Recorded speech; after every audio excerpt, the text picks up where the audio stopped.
robbing them of their wits, of those who oppose truth, and those who try to take it from our hands.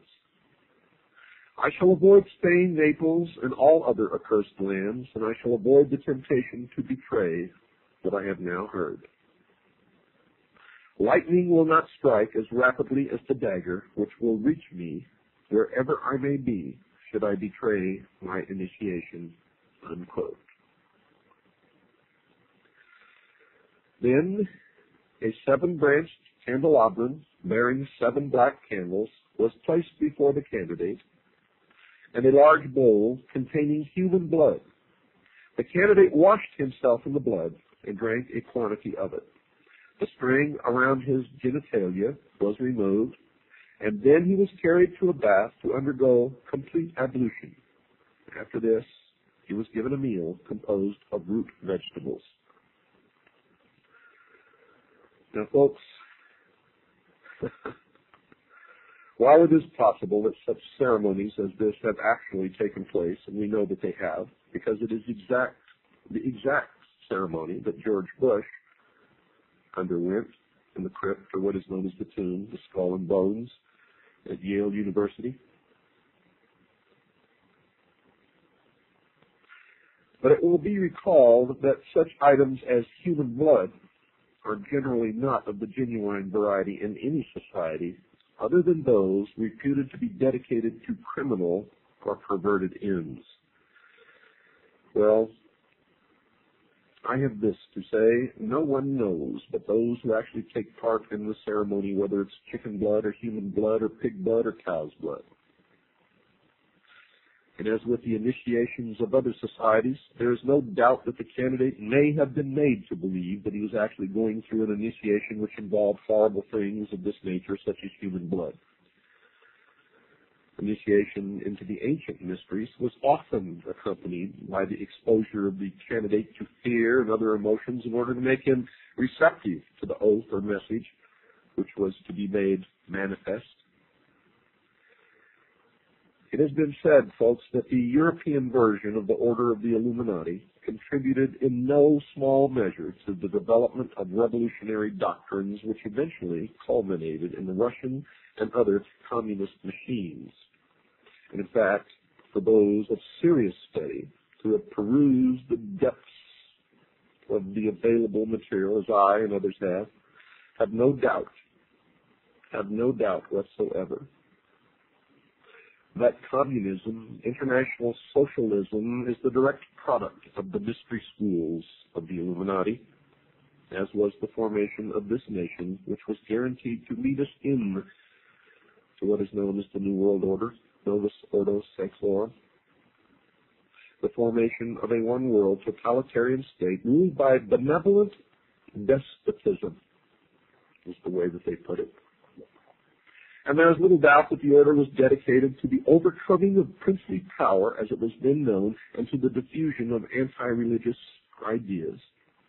And this can best be seen by examining the development of the teaching of the member as he progressed from one degree of initiation into the next.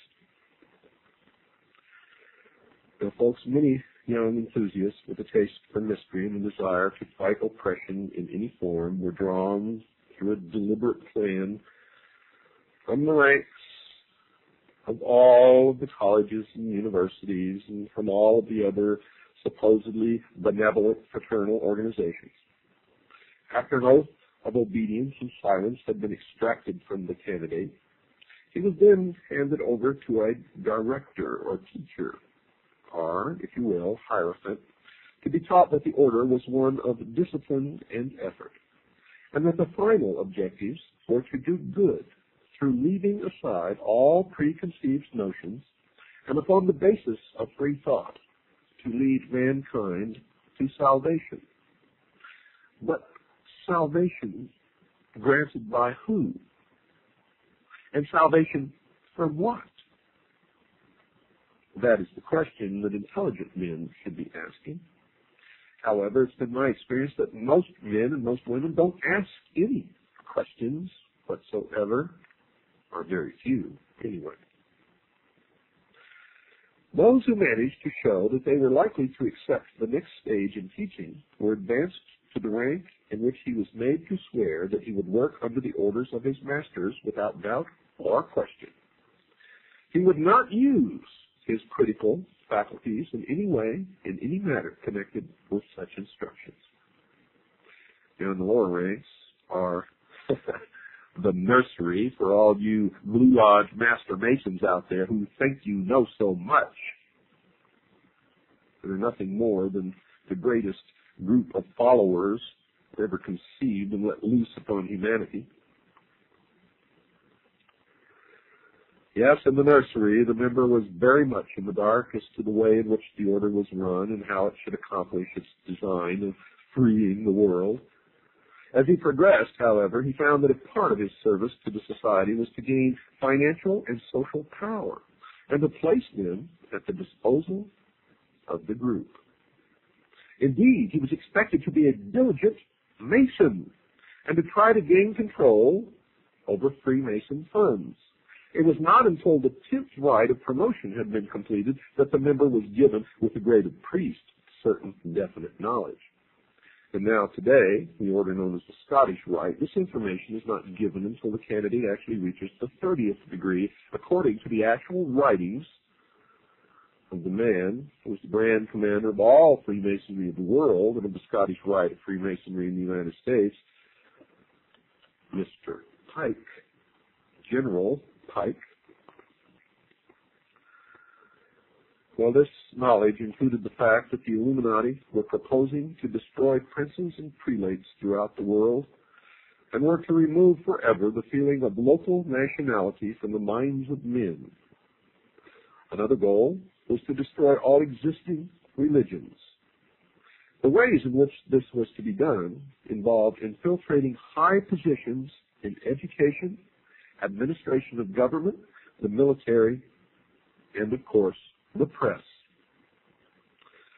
The very highest degrees showed that the rationalism and materialism of the thinkers who developed it were determined to stamp out all belief in religion, God, and any faith in a deity. The initiate was told were human inventions, and they had no meaning whatsoever.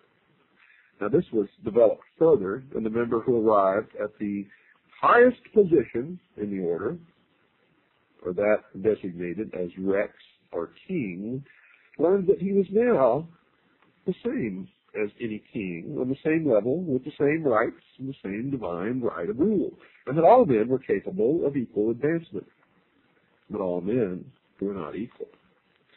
Hence the need for kings over man was an illusion perpetrated by those in power, and this perpetration was to be broken at all costs.